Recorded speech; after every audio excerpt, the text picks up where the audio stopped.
Assalamualaikum. Alhamdulillah hari ni kita makan nasi betul dengan ayam butter. Sebelum tu kita makan set dish dulu. Ini dia.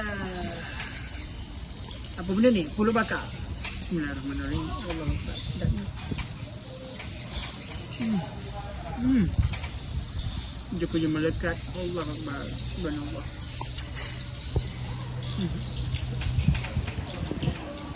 Sedap.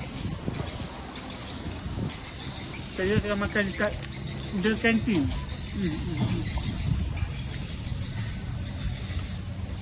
Panas-panas. Dia panaskan dulu.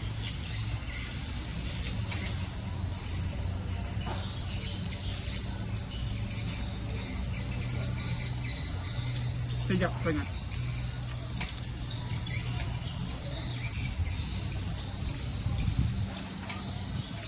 Sekarang saya makan dekat The Canteen, dekat dengan Jati Kuala Besut. Jemput datang sini, insyaAllah.